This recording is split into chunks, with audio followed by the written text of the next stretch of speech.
From Unity Church of Christianity in Houston, Texas, this is The Awakened Life with Reverend Howard Caesar.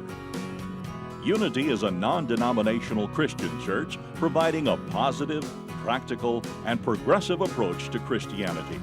Let's join the service in progress with the Reverend Howard Caesar. So today is Father's Day, and there are the earthly fathers that we want to honor, of course, which supports the Ten Commandments, honor thy father and thy mother, but then also there is the Heavenly Father that we all share as a father, really. We want to honor that presence and power that Jesus referred to as Father, and all of the traits that were demonstrated as well in our earthly father that were part of the divine, really, because the goal always is people to take on the qualities and the characteristics of God and to really be more loving, more compassionate, more aligned with all that is of the nature of God moving through us. And that's what makes us a good father, a good mother, a good person living in this world, really is to reflect that. And so really, Jesus told us to pray, of course, and he told us to pray in a particular way. It's the Lord's Prayer, but it also is called the Our Father. It begins with Our Father, and he was really stating that there's a sensitivity, there's an intimacy, there's a closeness, there's a bond that allowed him to want to use that term even as a loving father in our lives. And it had great meaning for Jesus. The Hebrew word he used was Abba, and it's about love and forgiveness and strength and all of these things. And as you look through the scriptures, the word father was used a lot, really. You can find lots of places where Jesus used that term. And just to mention a few, he said things like, "It is the Father's good pleasure to give you the kingdom. All things have been delivered to me by my Father." He said, "Father, forgive them, for they know not what they do." He said, "Father, into thy hands I commit my spirit." And he said, "The Father judges no one." So again, he was talking about the Father. And there are some other passages and references also where Jesus seems to have a sense of referring to the Father as an indwelling presence, an indwelling Father. So it's not a Father that's off there in the sky somewhere. He used that term, but he used it because he was really wanting to help us identify with certain qualities and attributes that are of the nature of the purest, most powerful, loving Father. And also he wanted that kind of a relationship for you to understand it's about relationship and a bonding together. But these others that have to do with an indwelling and seem to have that reference is where he said, and I won't state where and what Gospels, but he said, "I have come in my Father's name." And what he means by that is, I have come in my Father's nature. Whenever they say in Jesus' name, it means, or in someone's name, it had to do with the consciousness, the nature, the character of. And so he was saying, I reflect God. I come in the nature of God, the name of God. Then another time he said, "He who has seen me has seen the Father." And the wonderful statement, "I and the Father are one." There's no distance, no separation. And he said, "I am in the Father, and the Father is in me." He said, "The words that I say to you, I do not speak on my own authority, but the Father who dwells in me does his works." And so it's for all of us to know that that Father that we all share dwells within all of us, and that we all have and can draw upon those same that same name and nature and attributes as Jesus did. And so if God is our Father and we are his children, of his offspring, we carry that same nature, and it's for us to know that. And then Jesus didn't say, he didn't say it was your father or my father or that father. He said it's our Father. He included all of us in the prayer, and that has purpose and meaning behind it. And there's a passage that I like to refer to, and I haven't gone to all that often because it's in the book of Deuteronomy. And some of you don't even know that's in the Bible. Deuteronomy? No, I shouldn't say that. But it's one of the book of Moses. It's one of the first 5 books of the Bible. And Not a lot of people do a lot of reading in Deuteronomy, honestly. But there's a wonderful passage, and some of the things were lifted, of course, and found in the New Testament in some of the Gospels. And this is one passage that you'll recognize to some extent. But the reason I share it is because it also has reference to parenting and the importance of it. But it starts out, "Hear, O Israel, the Lord our God is one Lord," one God, "and you shall love the Lord your God with all your heart, with all your soul, and with all your might." And then it goes on to say, "And these words which I command you this day shall be upon your heart, and you shall teach them diligently to your children. And you shall talk of them when you sit in your house, and when you walk by the way, and when you lie down, and when you arise. And you shall bind them as a sign upon your hand, and they shall be frontlets between your eyes, and you shall write them on the doorposts of your house and on your gates." In other words, it was saying that love, that dimension of love, there's nothing more important. It's really screaming the emphasis of the importance of our being here, being about love. That it be right here, between our eyes, and everywhere we go and everything we look upon, is that presence of love. There is a legend that comes from the Cherokee tribe, Indian tribe, about the youth's rite of passage. When youth would become a certain age, the boys would be taken out into the wilderness, actually, into the forest, and there would be blindfolds put upon them, and they were left alone there in the forest. And they would be required to, they would be taken to a stump, so they would sit on a stump. They wouldn't lay down. They had to kind of sit blindfolded for the whole night in the forest by themselves, a kind of a rite of passage. And they could not remove the blindfold until the light of day began to filter through the blindfold, and they knew it was morning. And they were not to cry out for help, of course, and they were to survive the night, and if they did, they were now a man. They had made their passage. And they were not to tell other boys who had not yet experienced this what this rite of passage was until they themselves experienced it. They were not to talk about it. It was their own sacred experience once they returned to the boys who had not yet had this experience. And so during that night, many of them were quite terrified. They were still fairly young. They would hear all kinds of noises. They would hear, wolves howling and wild animals moving in the brush, and they would hear the wind blowing in the grasses and in the leaves, and they would face their fears. And finally, without ever removing their blindfold, morning would come, and they would see the sun appear through the blindfold. They would remove it, and they would then discover that their father was sitting only a few stumps over and had been with them the whole night.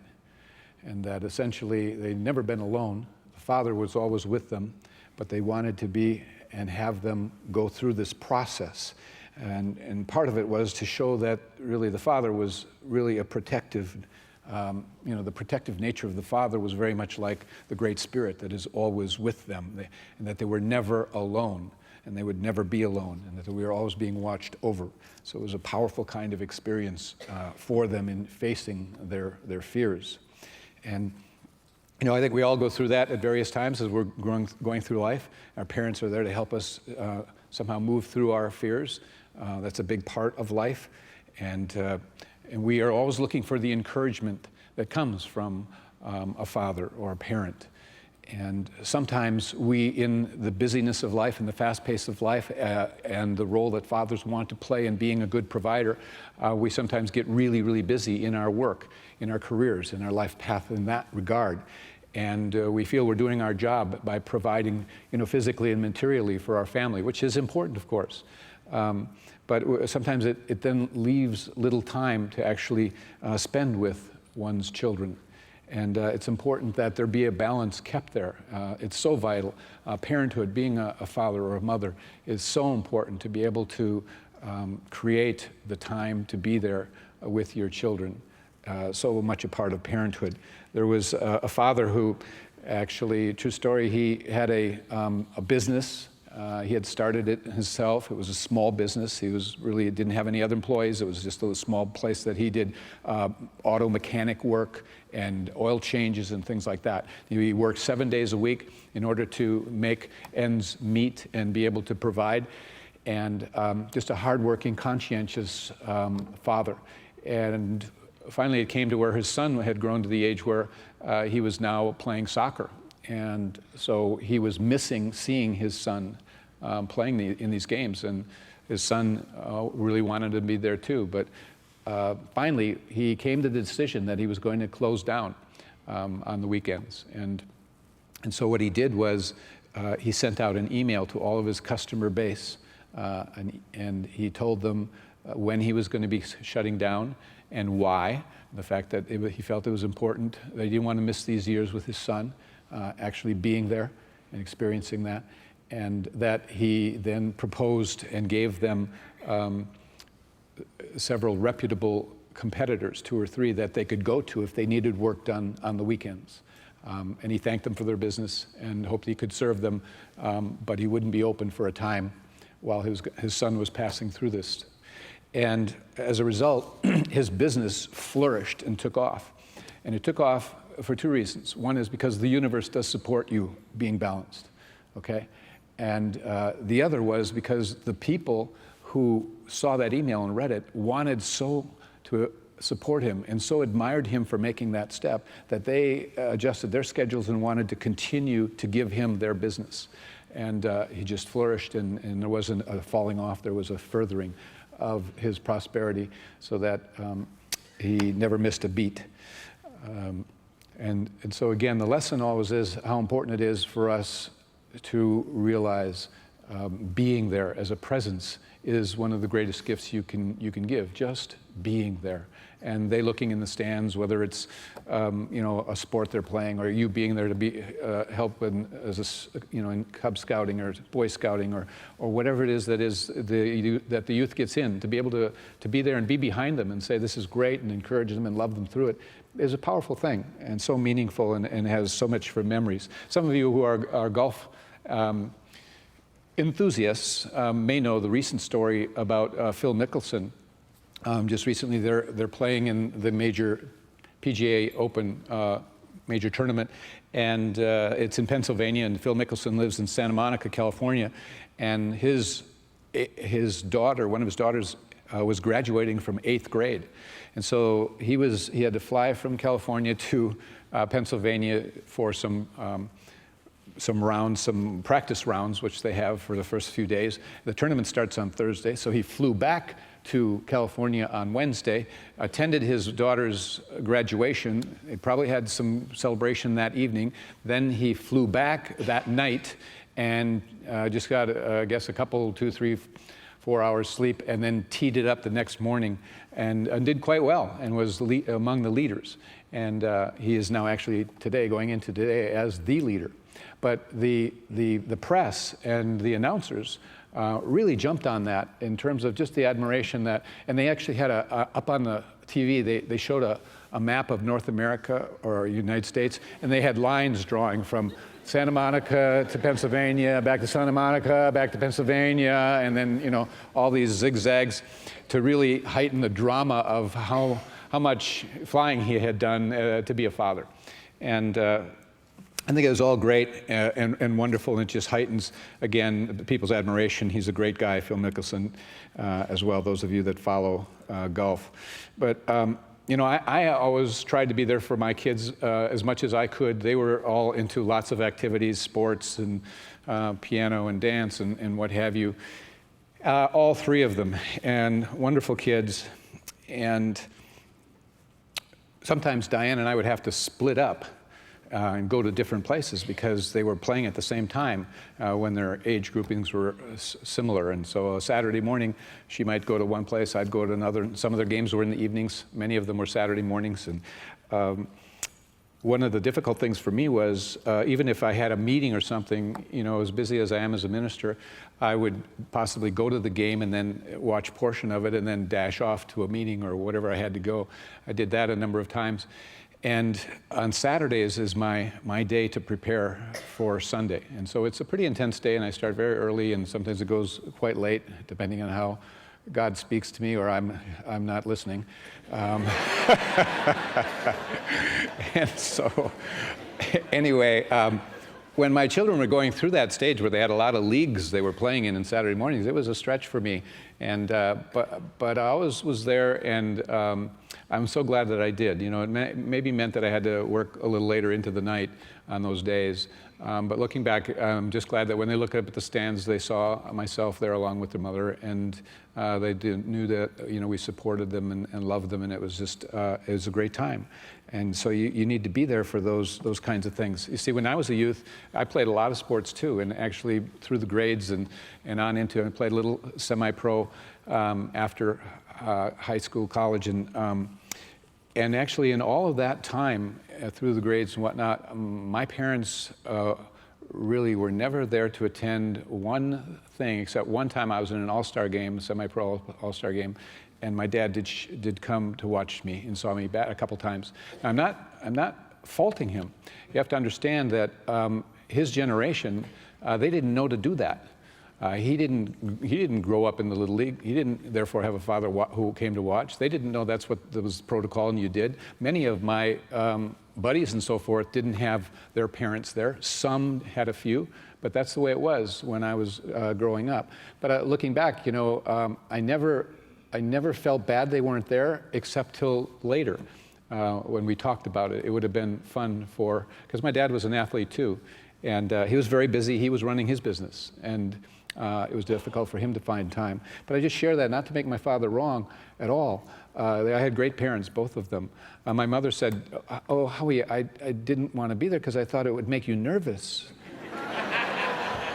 And she was right, you know, but you know, you try harder when your dad and your mom are there. But anyway, you know, every child treasures a parent's or a father's approval.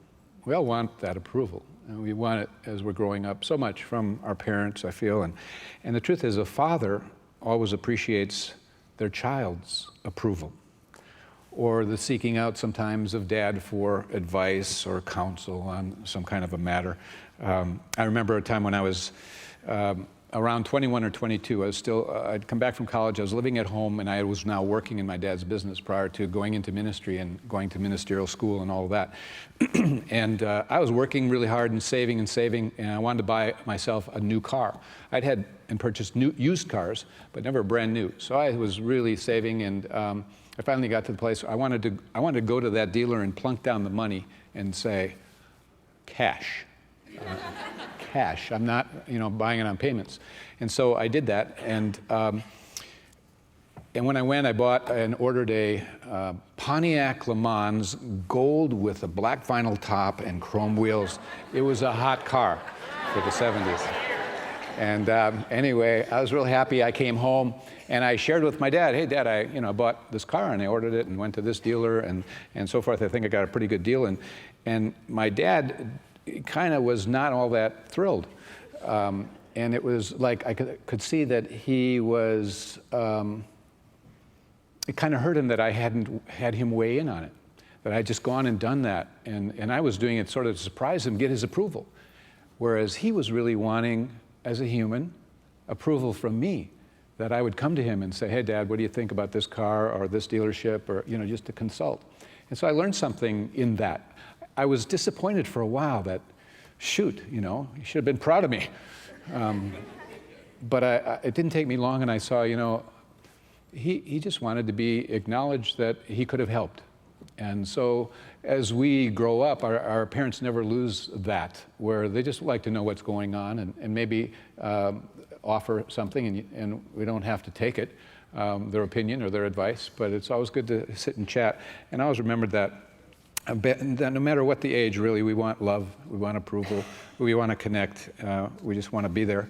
There are always things, I think, in all through life that require forgiveness.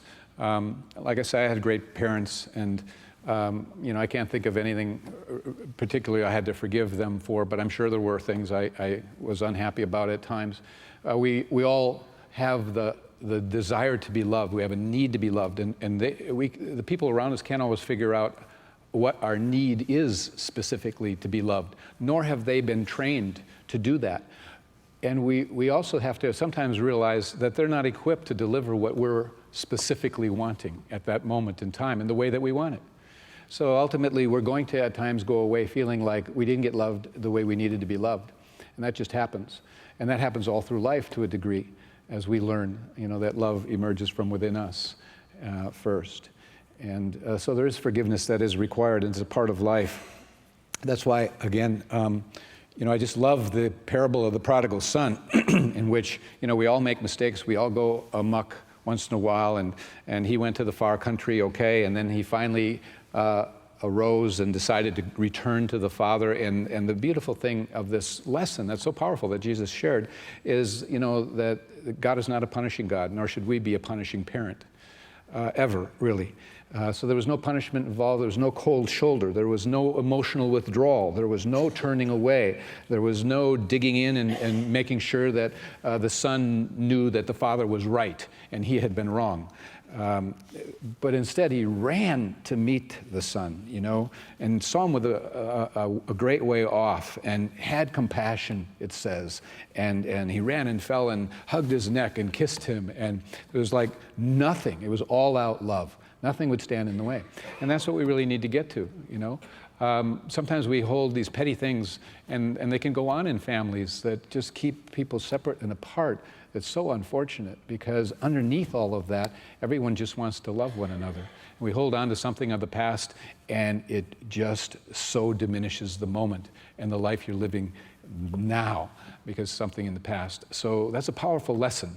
That is there. That's the way God loves, and that's the attribute that we are called to live, is that kind of unconditional love. It's not always easy, but we're here to learn that kind of love. I'm not sure it's accurate, but and I don't have a place to really trace its origin. Maybe you can do that later. But there's a story about Thomas Edison, and it's a great story, whether it's totally authentic or not. I heard a colleague tell it. He was a minister, so I kind of just bought into that. Gave me license. But anyway, here's the story. It has to do with Thomas Edison, and he had been, working long and hard to produce the light bulb. And as the story goes, he had just completed finishing that first light bulb, and when the moment it was done, he called in his lab boy over and he handed him the bulb and he said, now carry it downstairs and place it in this particular place, and now the world will have light. And so the lab boy took it, and it was going down and supposedly tripped on the lowest step and fell, and it shattered into a million pieces. And so the question was, well, what do you think Edison did? You would have thought he wept or something, right? According to the story, he just simply went back to work, building a second bulb. He had all those experiments behind him. He sort of knew his way to getting it done. And when it was finished, what do you think he did? He called the same lab boy and handed him the bulb, told him to put it in that same location. And he said, again, and the world will have light. And so I say to you, the next time that you turn on a light, you might think about second chances. That really everyone makes mistakes. Everyone deserves another chance. And we call that forgiveness. In golf, we call it a mulligan. But it's there in everyone, an unconditional love, as opposed to pulling away. It's always easy to withhold love, pull away, all these kinds of things. The strides that we make as a light being in this world is to let the light keep shining and to be that kind of a bulb, really, wherever we go. And so it's so important what we communicate as parents to our children. And I read where one parent, a father, had got in the habit of whenever one of his children had something that was of significance come up for them, that he would write a letter or a note and explain what he thought was that they were going through and what they were dealing with, in that particular crisis or situation in their life, whether it was grade school or whatever. And so he would write it out and then give a rationale and a basis for what he was maybe recommending or what was there to learn. And these children were so appreciated that, because sometimes they don't listen and we don't hear to what's being said. We even as adults don't do that sometimes. And if you get something in writing, you can read it, really absorb it, you can reflect on it, you can read it again. And these children kept that. They kept those notes and they kept those messages and took them with them, and it meant the world, because there was the love and the caring that their father had and displayed by actually writing out something to help move them through a difficult time that had arisen in their life, something that they were dealing with. So communication is everything in our life, really. And just look at what it is you're communicating and how you're communicating with all the world, really. One of the biggest things that we can teach our children is to celebrate life. Sometimes we live in a very serious world. It's fast-paced. It seems like a lot of problems. And basically, if the filters are such that life is hard, it's difficult, it's painful, it's a lot of suffering, they can get a take in that way. And so it's so important to introduce a child to the fact that it's something beautiful and wonderful. Yes, there are challenges. Yes, we make mistakes, but we can move beyond them. So important. St. Augustine shared a prayer, I think, that is wonderful. He talks about the difficulty, but then where you need to really flood one's life and another's life with light. Just listen to this prayer. St. Augustine. God of our life, there are days when the burdens we carry chafe our shoulders and weigh us down, when the road seems dreary and endless, the skies gray and threatening, when our lives have no music in them, and our hearts are lonely, and our souls have lost their courage. Flood the path with light. Run our eyes to where the skies are full of promise. Tune our hearts to brave music. Give us the sense of comradeship with heroes and saints of every age, and so quicken our spirits that we may be able to encourage the souls of all who journey with us on the road of life to your honor and your glory. So be it. Life is about love. It's about communicating. It's about expressing love and light and celebrating life. Let us celebrate this day. Let us celebrate life. Let us celebrate fathers. God bless you all.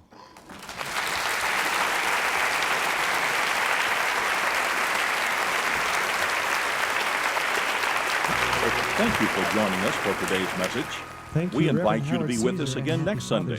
At Unity, we believe that God's presence of love and goodness is everywhere, and that life is meant to be good. You can find out more about Unity and our teachings at unityhouston.org.